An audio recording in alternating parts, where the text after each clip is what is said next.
Good morning, and welcome to the Universalist Church, in which love is the spirit. We are glad you are here in the sanctuary or anywhere in the world, especially those visiting or returning after a time away. I am Lori Strom, a representative from the Board of Trustees. If you're a visitor, we hope you'll talk with our welcome team or visit our webpage, www.westhartforduu.org, to learn more about us. Our guest book or online contact page will help you get into our electronic mailing list. Our electronic communications are the best way for us to stay connected. We look forward to helping you become part of the Universalist Church. Masks are always welcome here, and we encourage you to stay up to date with your vaccinations and boosters. If you want a mask, our ushers have some, and we're happy to share. After worship, we'll have fellowship in Fisk Hall and through Zoom. If you need help finding your way to Fisk Hall, for fellowship hour, any member of the church will be happy to guide you. Just look for someone wearing a Universalist Church name tag. You can find the link for Zoom in your weekly news or our Breeze calendar. If you aren't getting the weekly news, please sign up for it on our website. And now, I invite you to take a moment to make your mobile phone silent, turn off your email, and put away your keyboards, and settle for worship.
Good morning, everyone.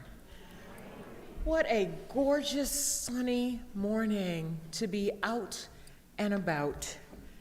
If you come from the same direction I come from, getting here, Route 2 is in a bit of a kerfuffle this morning. There was evidently a serious accident. Now, when that happens, people get shoved off the freeway onto an exit ramp, and you kind of flow through traffic, and you're hoping and praying that the person you're following that's in front of you actually knows which way to go. I ended up getting off the road in Colchester, which I don't know really well, but reasonably well. And so after I followed the other drivers who were very helpful, one of whom was even doing this to the cars behind them, we all kind of worked it out together, and we got back on the freeway, and I got here in a reasonable amount of time, a little later than I might want to get here, but I'm here, so I'm very grateful. Our call to worship this morning is entitled "To Remember Our Promises" and was written by Sarah C. Stewart. Bring who you are as you enter our church this morning. Bring your best self and your struggling self. Bring your mistakes and your triumphs. Bring your shortcomings and your recommitment to good. Bring yourself here and open your heart to beauty, to truth, to the door that is open to the presence of God, of Spirit. Here in this church, we are trying to walk together on the peaceable way, trying to hammer out division and hatred and all that separates one from another. We try, and we will fall short, but held in love, we try again. We come together this morning as a church to bow our heads in prayer, to raise our voices in song, to remember our promises and vow to live by them once again. Come, let us worship together. I'd like to welcome to the podium at this time for our chalice lighting and affirmation, not information, that comes later, Joan Nicole Seth. Thank you for agreeing to be a chalice lighter this morning. And it looks like your food has gone out, so I'm going to relight that for you. Thank you so much. You're so welcome. So while Diane's doing that, if you happen to have a home chalice, you can light it with me. Hopefully it'll be easier for you. With me and Reverend Diane. Why don't you read? Oh, lovely. We'll tag team this. Oh, we can collaboration. So this today's chalice lighting is written by Kathleen McTeague, and it's called "This Place is Sanctuary." You who are brokenhearted, who woke today with the winds of despair whistling through your mind, come in. You who are brave but wounded, limping through life and hurting with every step, come in. You who are fearful, who live with shadows hovering over your shoulders, come in. This place is sanctuary, and it is for you. You who are filled with happiness, whose abundance overflows, come in. You who walk through your world with lightness and grace, who awoke this morning with strength and hope, you who have everything to give, come in. This place is your calling, a riverbank to channel the sweet waters of your life, the place where you are called by your world's needs. Here we offer in love. Here we receive in gratitude. Here we make a circle from the great gifts of breath, attention, and purpose.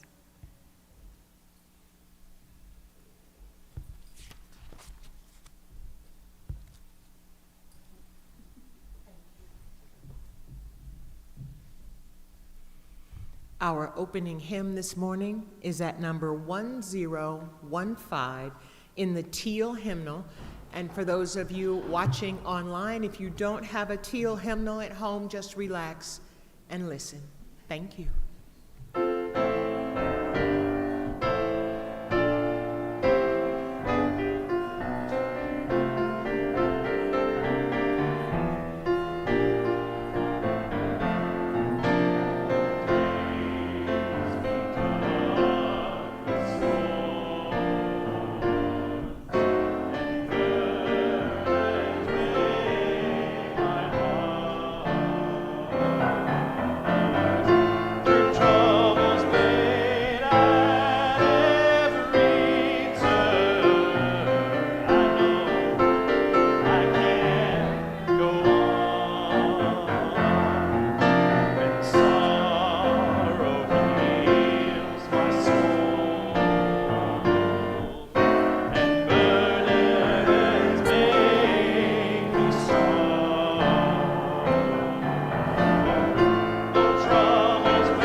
go on. My sister in my heart, my brother in my soul. Though troubles wait at every turn, I know I can go on. And though the journey is long, the destination is near. Though troubles wait at every turn, I know I can go on. So brothers, take my hand, and sisters, sing my song. When hope awaits at every turn, I know I can go on.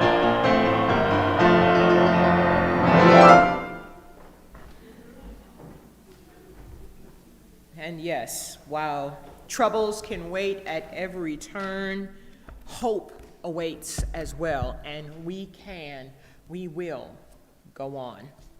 Please join me in speaking the words of our affirmation, our covenant, which happened not to be in the order of service this morning because we had some tech challenges and our copier is not cooperating. But most of you know this already. Relax and let the words come to you.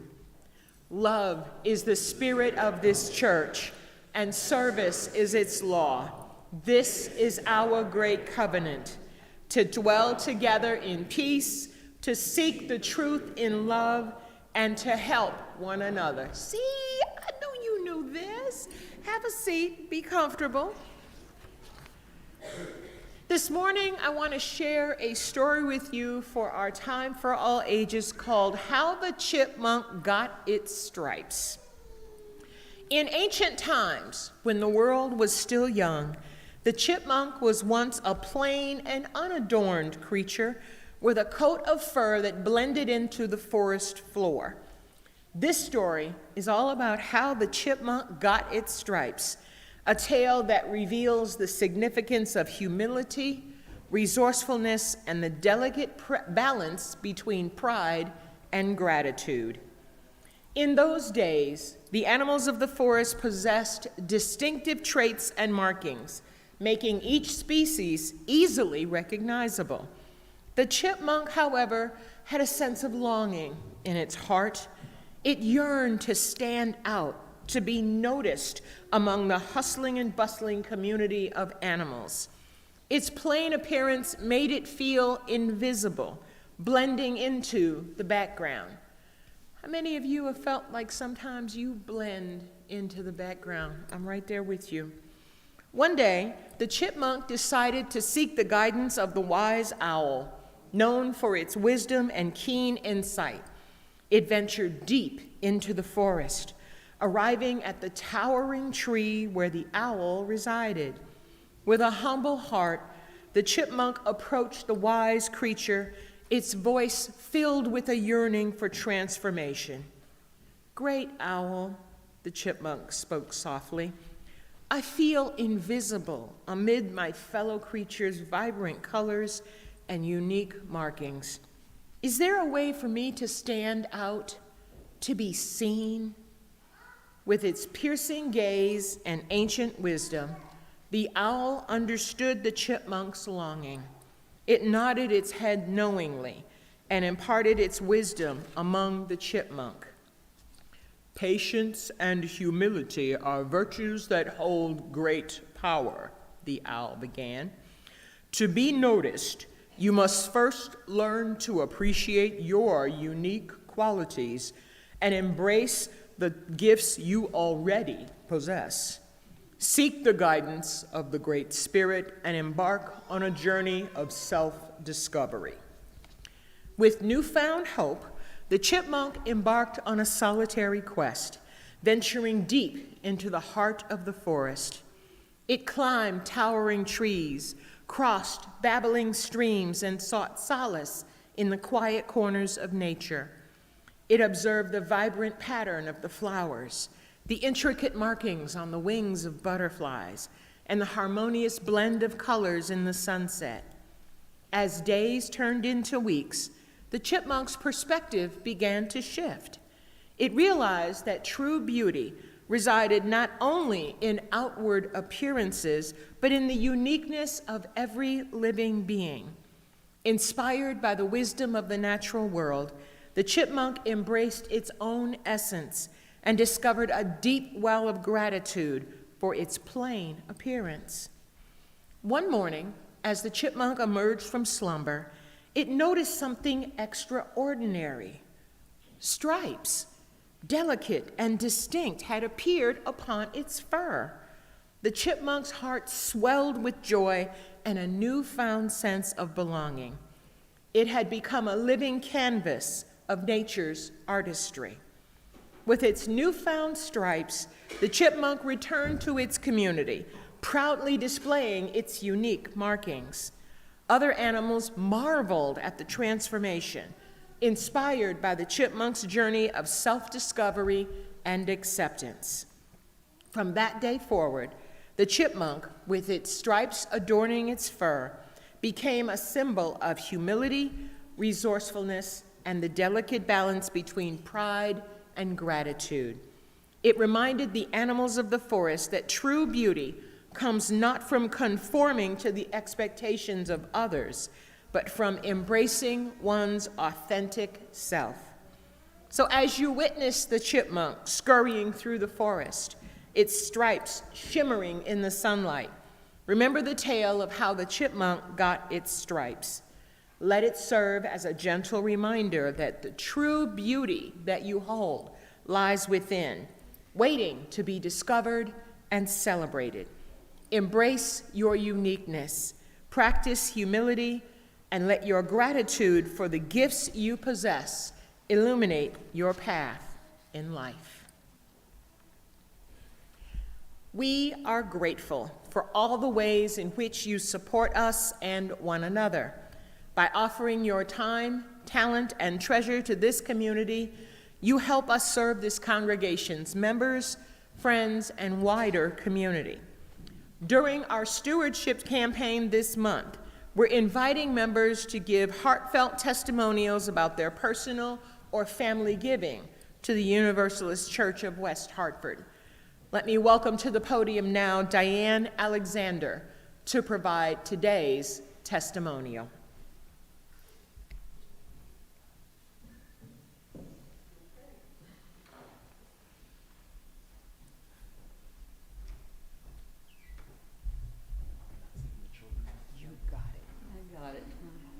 I'm on.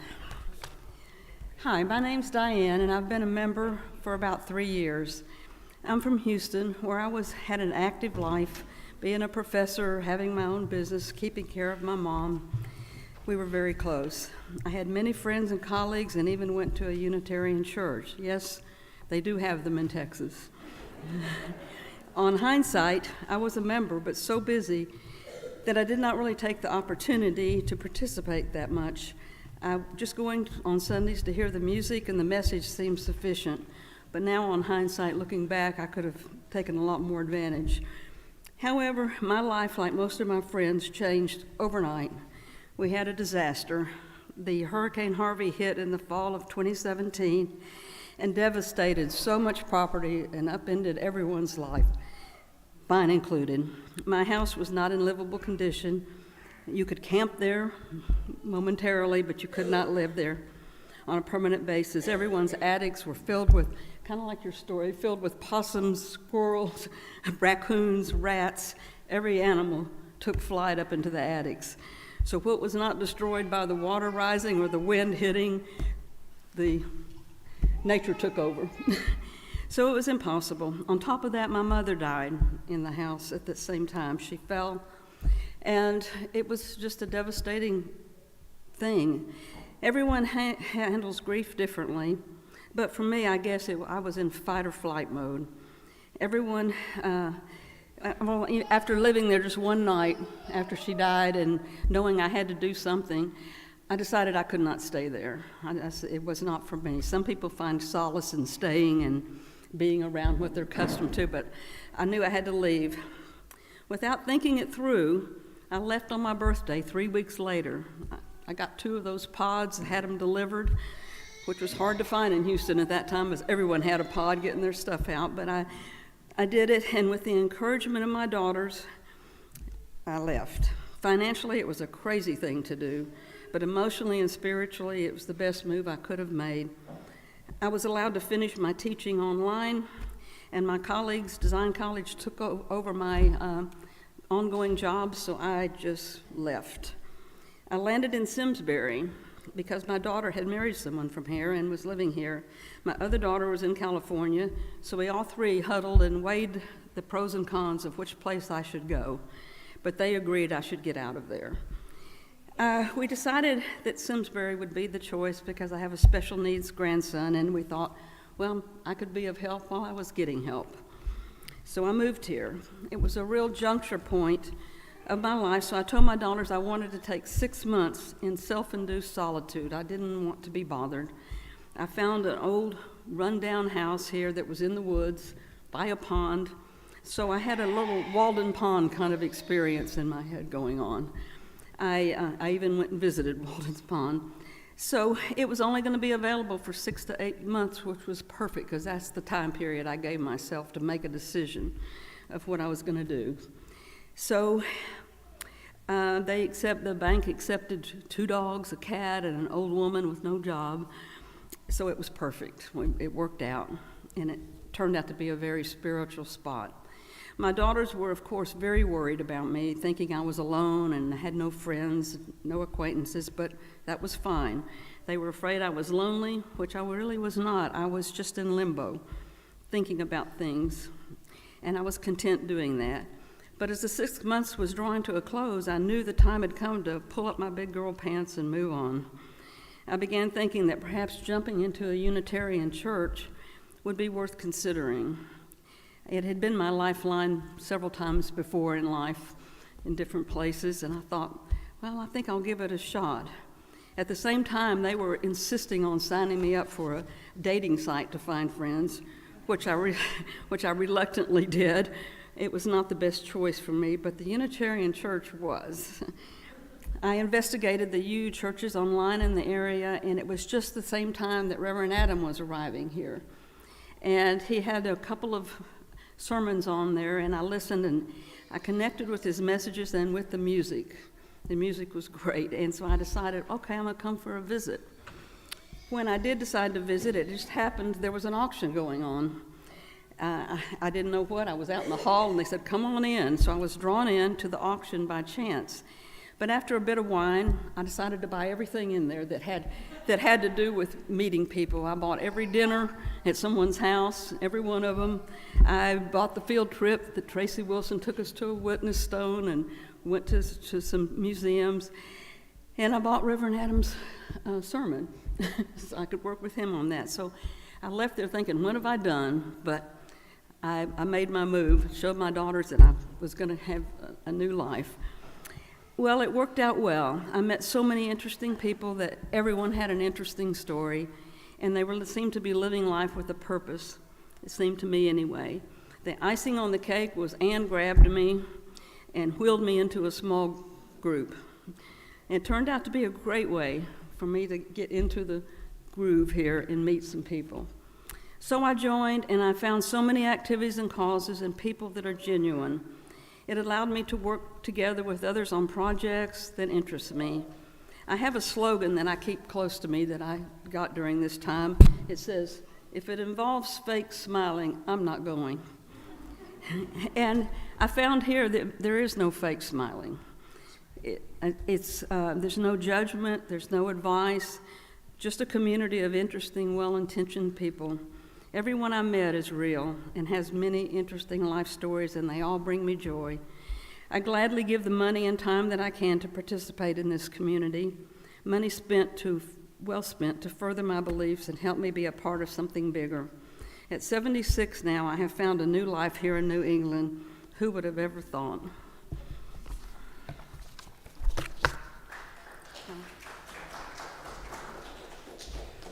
Thank you, Diane. And thank you, Ted, for reminding me that we hadn't yet sung the children down to classes.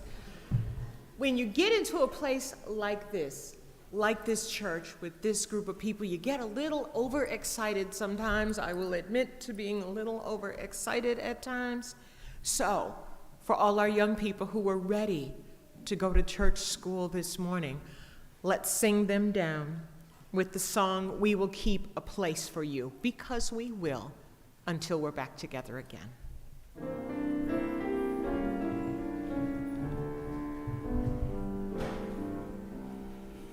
We will keep a place for you.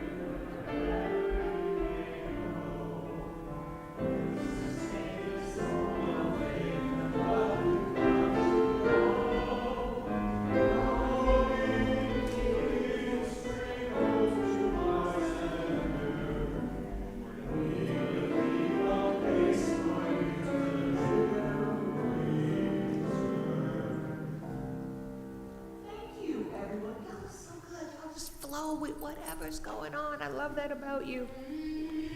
As part of our service to the wider community, we share with our general offering each week with organizations that are in harmony with our values and who do work in the world that brings us ever closer to creating the beloved community.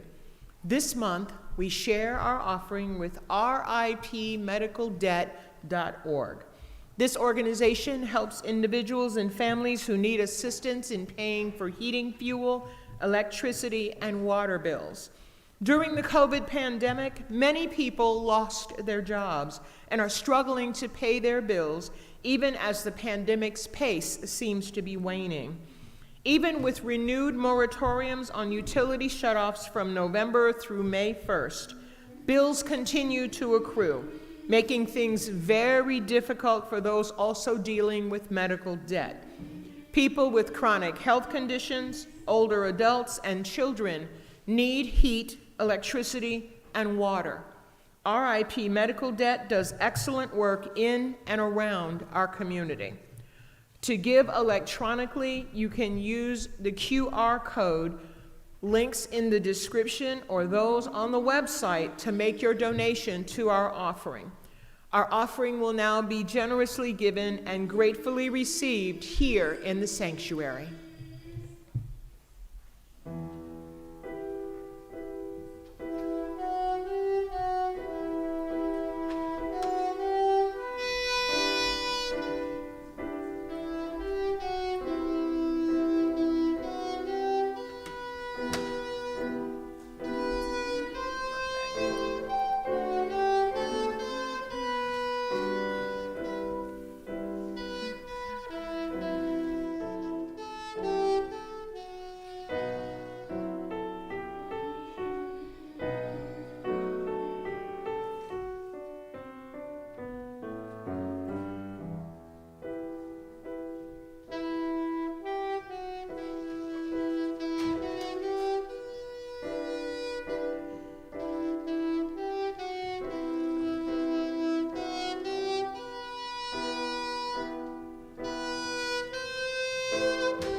is in the gray hymnal, number 507, entitled, "Grant Us the Ability."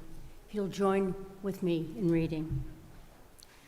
Grant us the ability to find joy and strength, not in the strident call to arms, but in stretching out our arms to grasp our fellow creatures in the striving for justice and truth. Now, if you'll stand and please join me in singing the Doxology, which is normally printed in your order of service, but you'll have to do it from memory today.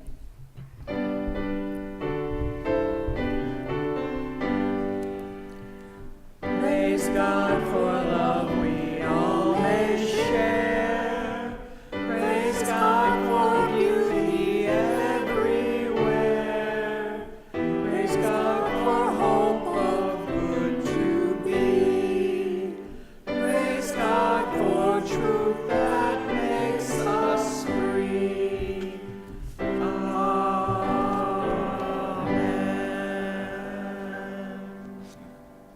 Please be seated. Thank you, everyone. Oh, thank you very much. I have really good readers. I have an announcement that is going to be delivered by Dr. Patricia McKee, who's coming up the side of the aisle with her fast pace on. Come on, Dr. Pat.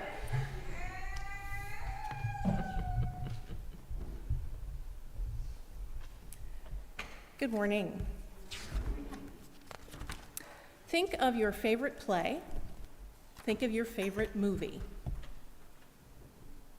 No matter how famous, how celebrated, how noteworthy, each one of these favorites was once brand new and in rough draft form and workshopped and picked apart and criticized until it became a breathtaking creation. Though the adverts in current-day Times Square tell us otherwise, since many of them are based on already existing cartoons and even video games, and I'm talking about what's on Broadway these days, the mainstay of American theater is the new play, and the playwright is the lifeblood of the American stage.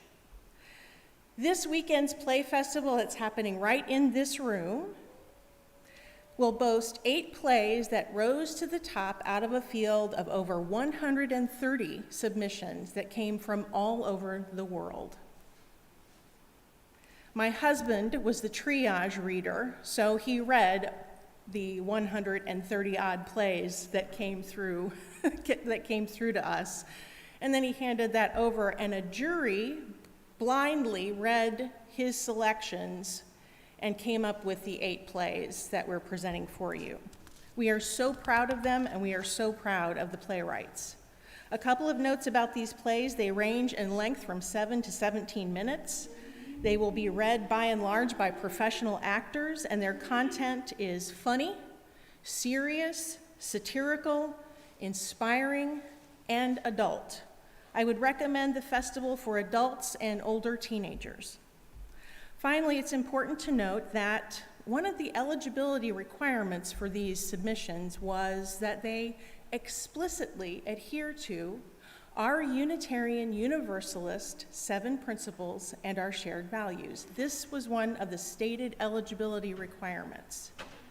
And so if you come to the festival this weekend, you'll not only be entertained, but you will be engaging your religious tradition as a UU through watching these plays. Thank you.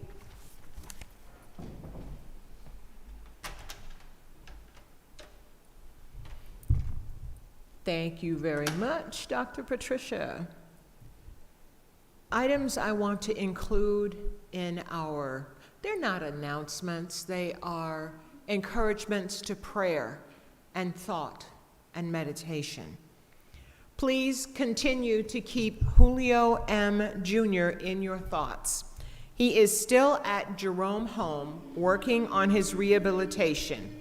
He needs to get his ability to walk much stronger before he can be released to his home.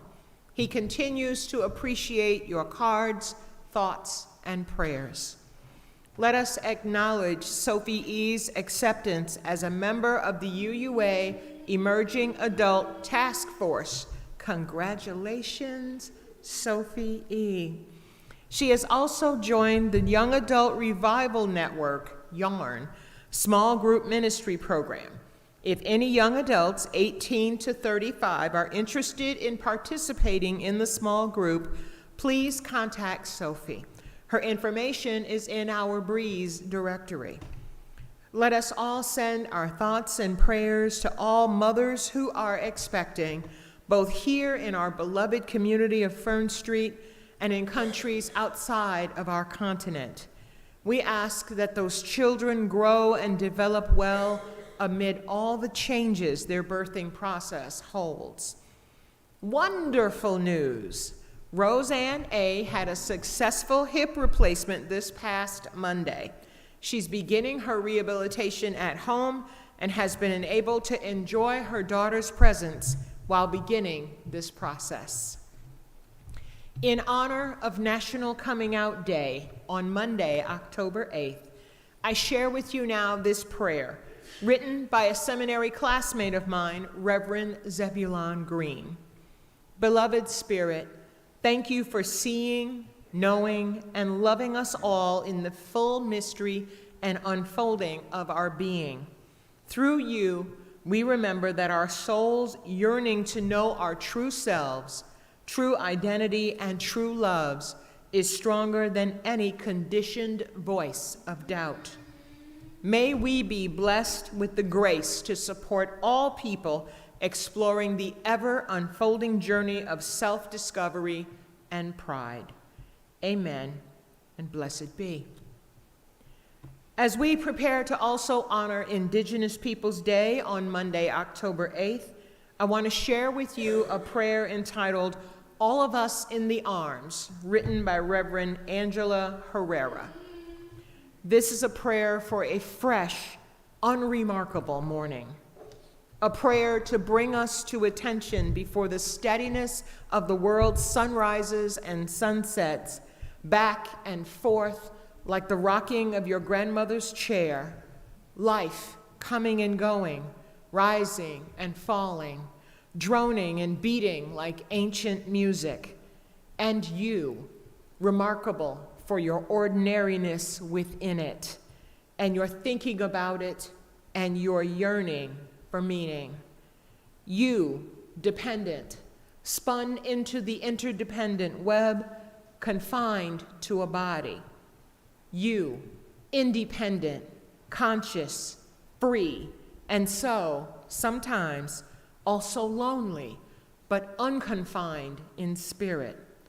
This is a prayer for you, for your well-being, your peace, your deep peace, and for everyone you love, and for their well-being, and for the friends we haven't met yet, for strangers we'll never meet, though we are closer to them than we think, all of us, in the arms of the earth, our mother, with her rocking and singing. May all of us who belong to this community be restored within the walls of this sacred space. May we all feel and receive deep peace, strong love, and boundless well-being, and forever commit to sharing those benefits and blessings with our fellow community members and those who want to become a part of this community. Please rise as you are willing and able and sing with us hymn number 123, Spirit of Life, which you all know.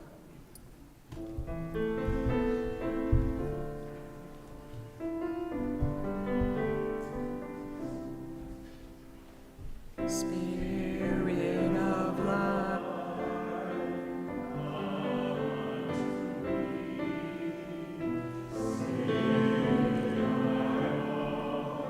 all the stirrings of compassion,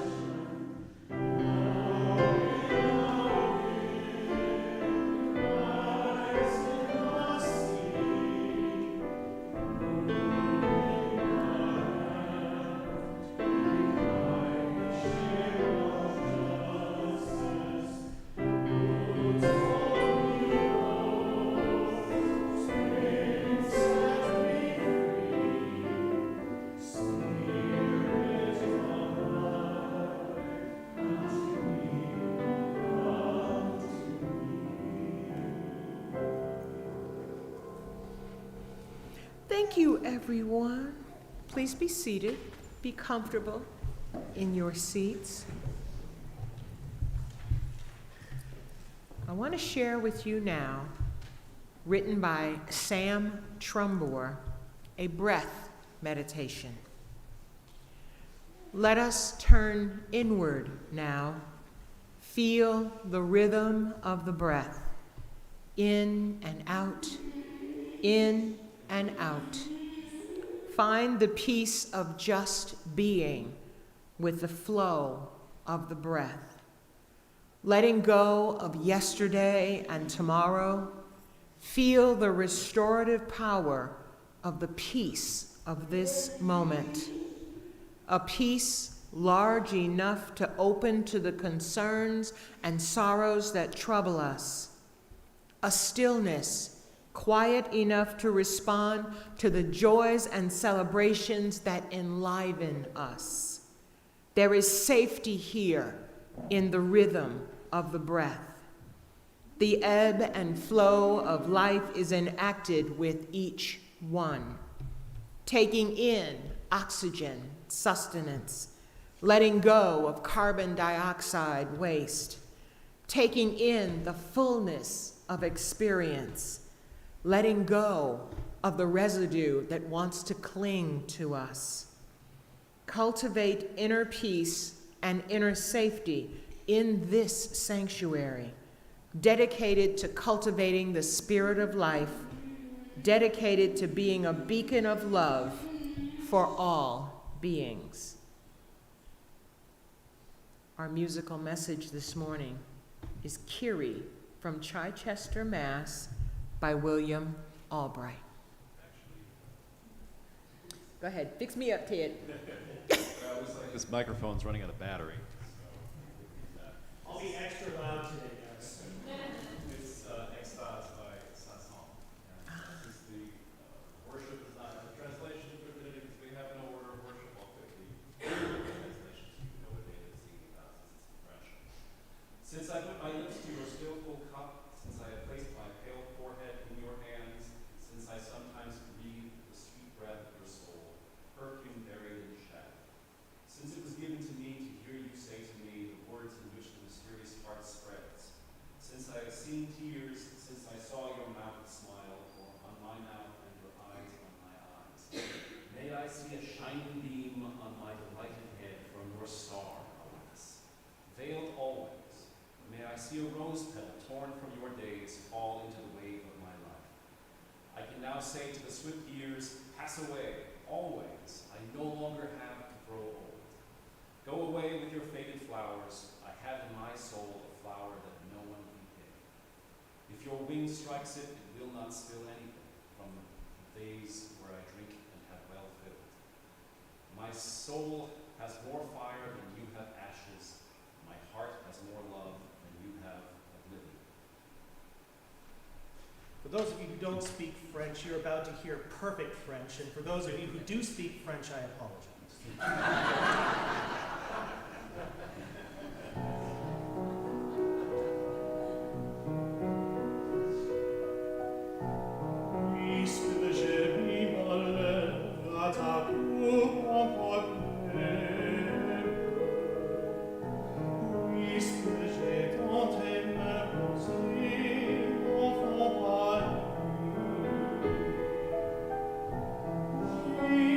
Puisque je reste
I begin my sermon this week with a poem entitled, "This is Our Home, but Not Just Ours," written by Laura Bogle.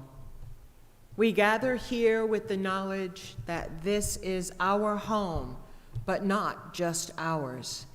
This land we live on, this water we drink, this air we breathe, these old mountains that hold us steady to our ground, the forests that give us their healing green, the flowers that give us their beauty and fragrance, the fields that give us our daily bread, the stars that show us our place.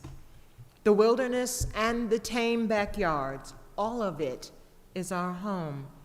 We remember the ancestors who lived on this land and those who have shaped it. The Pequots, the Mohegan tribe, the Scotticoke Indian tribe, the Golden Hill Pawgasset Indian Nation, the Mashantucket Pequot tribe, the Nipmuc, the Quinnipiac, the Niantic, the Eastern Pequot Tribal Nation, the Narragansett people, the Podunk people, the Wangunk people, the settlers, the mountaineers, the farmers, the hunters, the immigrants, the artists, the families, the explorers, the business people, the engineers, the builders, the scientists, the teachers, the workers, the leaders. We inherit their choices. We honor the animals and creatures that have made their home in this land, the ones here now and the ones that used to be here. We envision the future generations who will live on this land and let their voices fill our hearts. We gather here to remember this is our home, but not just ours. Native Americans as a culture have long embraced an attitude of reverence toward the sacred life of the earth and all its creatures. What some people consider innovative and progressive principles of sustainability are just part of how Native people have always thought about their place in the world. An ancient Native American proverb states clearly and simply, "Treat the earth well. We do not inherit the earth from our ancestors. We borrow it from our children." Nature's importance in Native American culture is documented throughout the history and into their present day. All aspects of Native American life, including religion, daily rituals, mythology, writings, food, medicine, art, and much more, are affected by the crucial role that nature plays. There are many, many benefits to increasing your exposure to and relationship with the natural world around you. Nature and exposure to it can help improve your mood.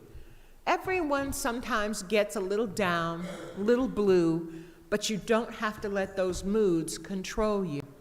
Getting outside, no matter what the season, can help you feel happy and whole again as you take in the beauty of your surroundings.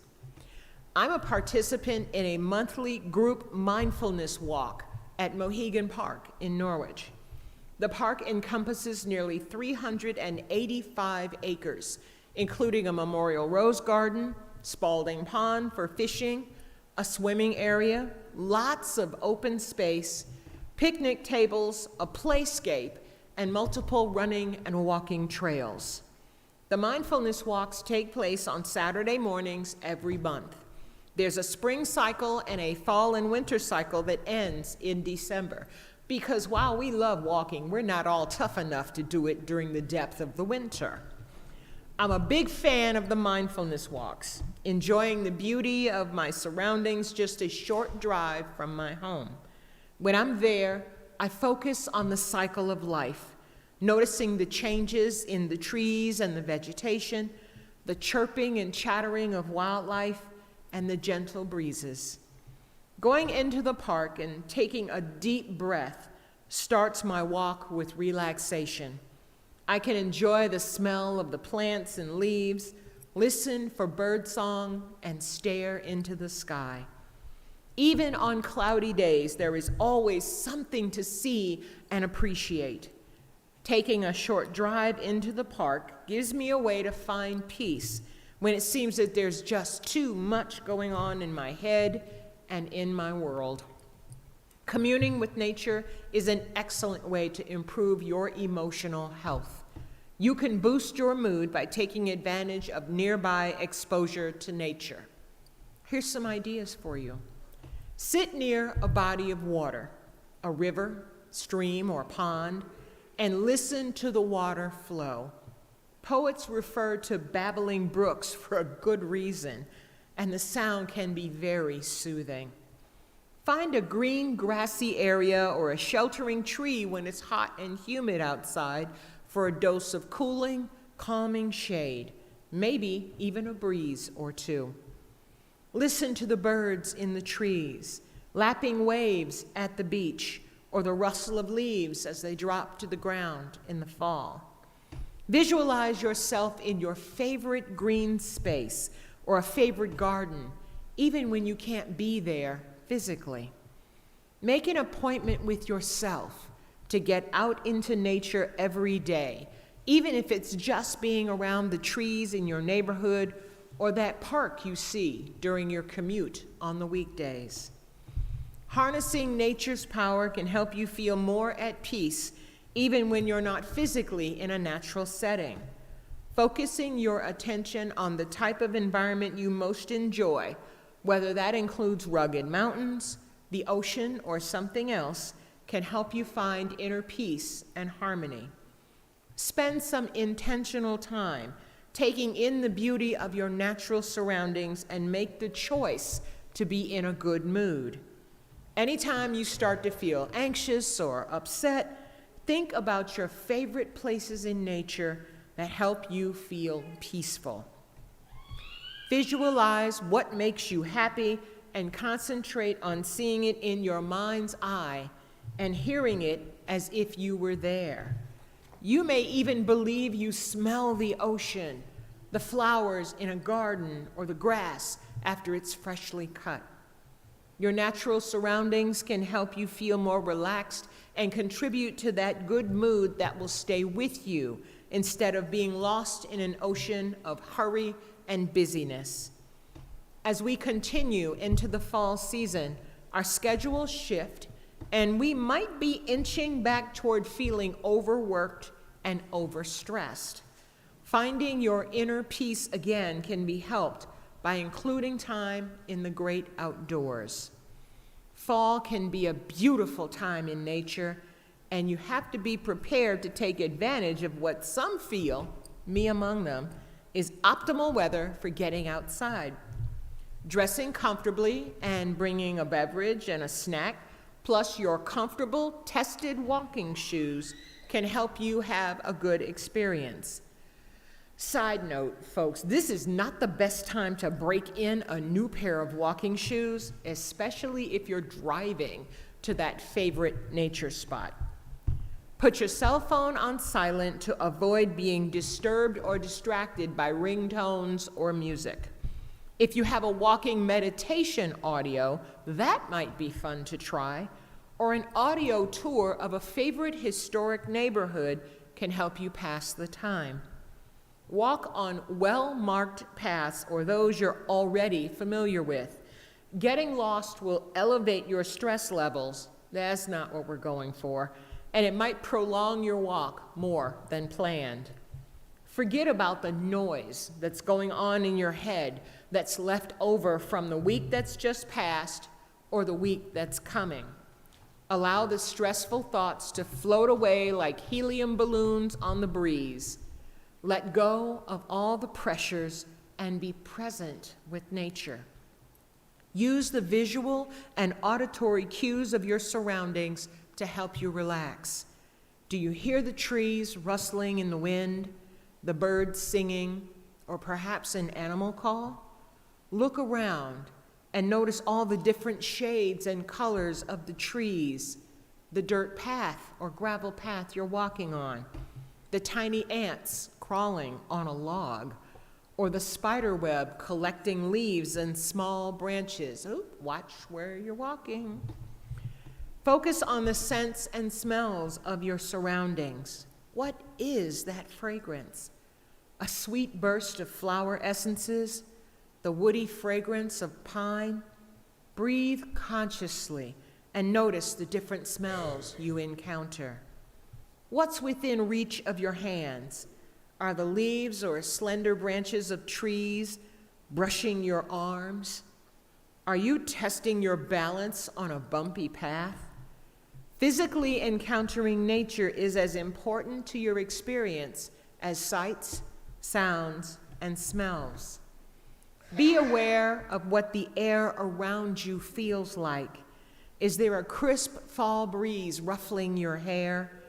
Is the sun shining, and can you feel the difference between the summer sun's heat and the fall's lower intensity? Are you in a deep thicket of trees where it's damp and mossy? Is it humid with a hint of rain to come? Allow yourself to feel a sense of gratitude for your life and the simple, wonderful things in it. The chair in your living room with books piled high next to it. The sunset you see each evening from your kitchen window. Your gratefulness for the home you share with loved ones.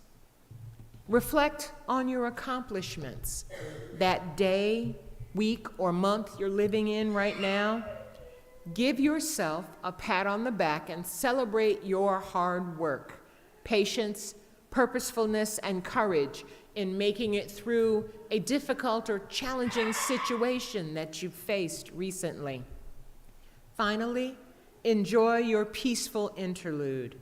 Realize that right at this moment, you feel a sense of calm, peacefulness, and serenity that you can return to anytime you want simply by visiting this wonderful corner of nature, be it physically or in your mind's eye. Give yourself the grace and pleasure of immersion in the experiences of nature. Consider all those who came before you who walked the land, felt the breeze, and enjoyed the surroundings. Be keenly aware of the sights, sounds, smell, and atmosphere around you. No matter where your favorite outdoor spots are, visit them regularly in different seasons to return to what's most important, you. May your week ahead bring you a deep sense of belonging, and may you find and receive strength, love, knowledge, wisdom, and truth, and feel secure that you are a part of this covenantal community. Amen. Ashe, and blessed be. Our closing hymn is in the gray hymnal, but this is another one we know, so sing out as your voice will allow. Number 131, Love Will Guide Us.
Unison Benediction. Engage with the world in peace. Have courage. Hold on to what is good.